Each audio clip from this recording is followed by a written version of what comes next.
Hello students, today we are going to study transformation of energy. Now, how the energy are transformed from one phase to another phase. Page number 18. Student, we have studied there are different form of energy. Now observe the pictures and discuss. There are in first picture the sunlight are shown. From this sunlight the evaporation of water is happen, and due to evaporation clouds are made, and after cloud making the precipitation is formed. जब clouds evaporation होता है तो evaporation से clouds बनते हैं, और clouds बनने के बाद वो उसका प्रेसिपिटेशन होता है, मीन्स बारिश होती है. When the precipitation occur here the water comes in river or in dam, and on these dam we make thermal power plant और हाइड्रोइलेक्ट्रिक पावर प्लांट. तो यही पानी जो होता है तो पानी पर हम हाइड्रोइलेक्ट्रिक पावर प्लांट इंस्टॉल करते हैं.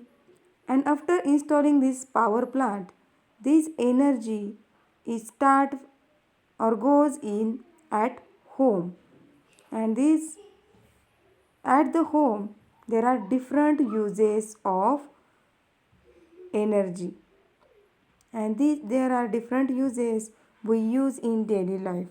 These are the form of energy. Various appliances we use such as fan, lamp, mixer, TV, radio, refrigerator, washing machine, cloth iron, etc. are based on electrical energy. In which form the energy is supplied to them to make them work. तो यही जो energy होती है तो electrical power plant जो होते हैं तो हम जो डेली चीज़ें यूज़ करते हैं तो उसमें ये एनर्जी इलेक्ट्रिकल पावर प्लांट की एनर्जी आती है. Now we discuss transformation of energy.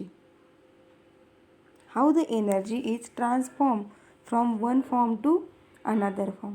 Transformation of energy takes place when work is done. Let us consider one chain of transformation of chain energy. जो energy का transformation होता है तो ये work में कन्वर्ट हो जाती है. In the course of water cycle water evaporate due to heat of the sun. तो यही हमने अभी पढ़ा, जो वाटर साइकिल होती है, वाटर साइकिल आप लोगों ने 5th स्टैंडर्ड में पढ़ी होगी.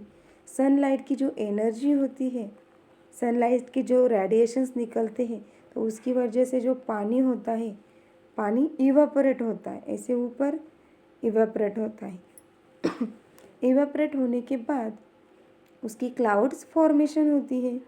After cloud formation rain water flows into river water and store in reservoir on dam. तो क्लाउड फॉर्मेशन के बाद जब रेन वाटर आता है, बारिश गिरती है, तो रेन वाटर किस में जाते हैं, रिवर में चले जाते हैं. और after that this water store in reservoir on dam. तो यही पानी डैम में स्टोर होता है. These are at the height and therefore their water has potential energy which is transformed into kinetic energy as the water falls downward.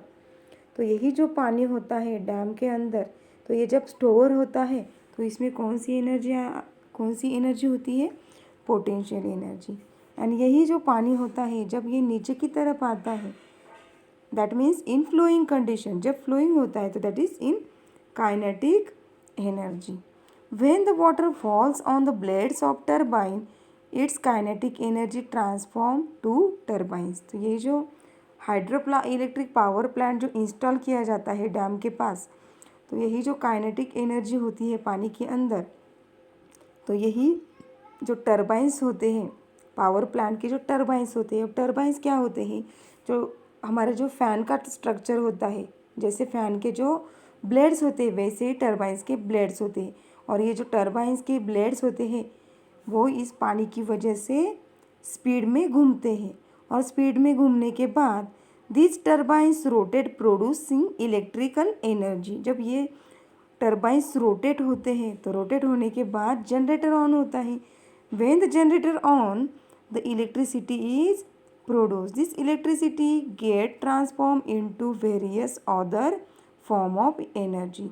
तो यही जो electrical energy है तो ये ट्रांसफॉर्म होने के बाद अलग अलग फॉर्म में चली जाती है। Electrical energy is used in our houses for various purpose. तो student we know there is a different purpose we use electricity.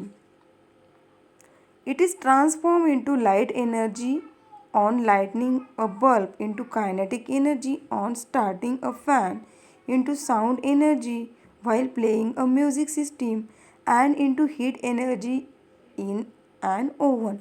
So there is a different form of energy. जब इलेक्ट्रिकल एनर्जी होती है, जब bulb में आती है तो light energy होती है, जब फैन में आती है तो ये काइनेटिक एनर्जी की कन्वर्जन होता है, जब म्यूज़िक सिस्टम में आती है तो ये साउंड एनर्जी बनती है, और जब आयरन में या ओवन में आती है तो that is the heat energy. There are the different form of energy. Thus we see that we are indirectly utilizing nothing but solar energy in all these transformation of energy. In other words, the sun is the most important source of energy. तो यही जो energy है तो there is a different form of energy, but this energy comes from solar energy. तो यही energy का जो main है तो that is a solar energy, और सोलर एनर्जी से ही हमारी एनर्जी बनती है, और जो ये एनर्जी है हम यूज़ करते हैं डिफरेंट फॉर्म में, but this is the heat energy comes from sun. तो इसे हम दूसरे शब्द में क्या कहेंगे, sun is the most important source of energy. तो सन ही सबसे महत्वपूर्ण एनर्जी का सोर्स है। Now next topic is energy resources. There are different energy resources. The resources used for getting energy can be classified into two types. तो जब हम energy use करते हैं तो एनर्जी के अलग अलग रिसोर्सेस होते हैं। तो first resource is, there are two types of resources. First is a conventional energy resources और non renewable energy resources. This is the first type. Conventional को ही बोला गया है नॉन रिन्यूएबल एनर्जी रिसोर्स। तो इससे जो एनर्जी बनती है तो वो जो ह्यूमन बीइंग है वो बहुत ही सेंचुरी से यूज़ करते हैं। That means the energy resources which man has been using for centuries are called conventional energy sources. जो ह्यूमन बीइंग है बहुत ही दिनों से और बहुत सेंचुरी से ये एनर्जी सोर्स यूज़ करते हैं, इसे ही कन्वेंशनल एनर्जी सोर्सेज और नॉन रिन्यूएबल एनर्जी सोर्सेज बोला जाता है। Conventional energy resources include coal and fossil fuels such as petrol, diesel and natural gas. तो जो कन्वेंशनल एनर्जी रिसोर्सेज होते हैं तो वो जो फॉसिल फ्यूल्स होते हैं, पेट्रोल, डीजल, नेचुरल गैस, तो इसे ही कन्वेंशनल एनर्जी रिसोर्सेज बोला जाता है। We cannot replenish these resources. Wood also cannot be replenished easily. तो वुड भी कन्वेंशनल रिसोर्स में आता है। तो ये जो रिसोर्सेस होते हैं पेट्रोल, डीजल, नेचुरल गैस, तो ये हम फिर से बना सकते हैं क्या? No, we can not make again. अगर लकड़ी पूरी जल जाती है तो उसको हम फिर से बना सकते हैं क्या? नहीं। तो इसे ही हम कन्वेंशनल एनर्जी रिसोर्सेज बोलते हैं। जो फिर से प्रोड्यूस नहीं होता तो उसे नॉन रिन्यूएबल और कन्वेंशनल एनर्जी रिसोर्सेज बोलते हैं। नेक्स्ट इज नॉन कन्वेंशनल और रिन्यूएबल एनर्जी रिसोर्सेज। जो नॉन कन्वेंशनल एनर्जी रिसोर्सेज है और रिन्यूएबल मीन्स फिर से कंटिन्यूसली ये चलता ही रहता है, दैट इज़ नॉट फिनिश्ड, तो ये ख़त्म नहीं होगा। तो these resources have not been use traditionally. तो ये हम ट्रेडिशनली यूज़ नहीं करते। They are inexhaustible and continuous and can used in various forms again and again. तो ये जो एनर्जी रिसोर्सेस है, रिन्यूएबल एनर्जी रिसोर्सेस, तो ये इनएग्जॉस्टिबल है, मतलब ये ख़त्म ही नहीं होने वाले। और जो कन्वेंशनल है तो that is the exhaustible, this is inexhaustible. तो ये हम नहीं बना सकते, लेकिन ये नेचर से हमें कंटिन्यूसली अवेलेबल है, that is not finished. In that the first resource is solar energy. जो सोलर एनर्जी है तो ये हमें सन से मिलती है। This energy obtain from sun is continuous and enormous. तो जो एनर्जी सोलर से मिलती है या सन से मिलती है, ये कंटिन्यूसली है और बहुत ही ज़्यादा मात्रा में है। Solar energy is the at root of all energy available on the earth. जो सोलर एनर्जी है that is the very important source. For example solar cooker, तो जो सोलर एनर्जी से डिवाइसेस होते हैं तो वो नए नए उसमें डेवलपमेंट आ गई है। तो इसी एनर्जी से हम ये यूटेंसाइल्स और इक्विपमेंट यूज़ कर सकते हैं। तो for example solar cooker, solar water heater, solar dryer and solar cell etcetera. तो ये सब इक्विपमेंट हम सोलर एनर्जी पर चला सकते हैं। जो फर्स्ट 3 डिवाइसेस यहाँ मेंशन किए हैं तो ये energy obtain from sun utilise to cooked food, heat water and dry grain. तो ये जो फर्स्ट है सोलर एनर्जी से हम सोलर कुकर जो इस्तेमाल करते हैं तो वो फूड को कुक करने के लिए, सोलर वाटर हीटर तो पानी को गर्म करने के लिए, और नेक्स्ट है सोलर ड्रायर, तो वो जो ग्रेन्स होते हैं तो उसको ड्राई करने के लिए।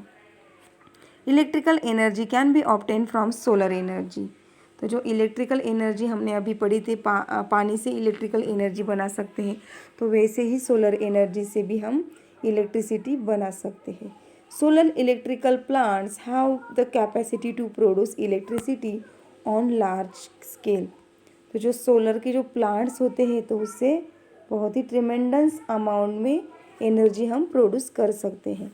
Solar plant consist of many solar cells. जो सोलर प्लांट्स होते हैं इलेक्ट्रिसिटी प्रोड्यूस करने के लिए, तो वो बहुत ही छोटे छोटे सोलर सेल्स से बने होते हैं। बहुत सारे सोलर सेल जब कंबाइन किए जाते हैं तो उससे सोलर प्लांट बनता है और उससे इलेक्ट्रिसिटी प्रोड्यूस कर सकते हैं। Next one is wind energy.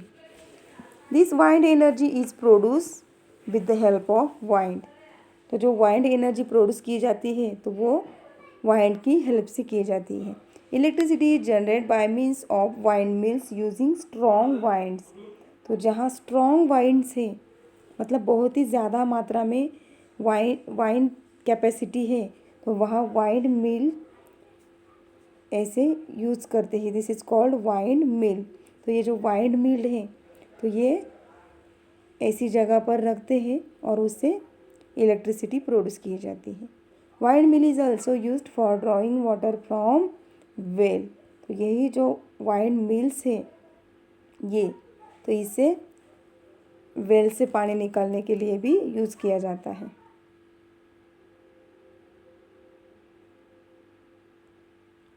Next one is the tidal energy, and this tidal energy is also used for producing electricity.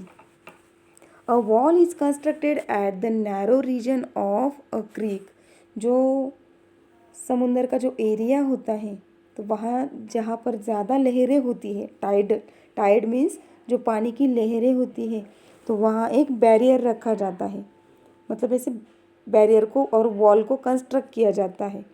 Due to waves generated by high and low tide, the turbines of generator fitted in the wall start rotating and electricity is produced. तो अब पानी में कैसे electricity produce करेंगे?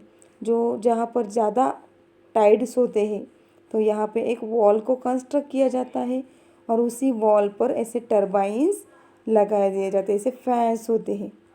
तो fans continuously rotate होते हैं, किसकी हेल्प से? जो वेव्स आती है, पानी की लहरें होती है, तो उसके हाई और लो जो स्पीड होता है टाइड का, तो उसकी वजह से टरबाइंस रोटेट होते हैं और टरबाइन रोटेट होने के बाद जनरेटर ऑन होता है और जनरेटर चालू होता है और जनरेटर चालू होने के बाद इलेक्ट्रिसिटी प्रोड्यूस होती है।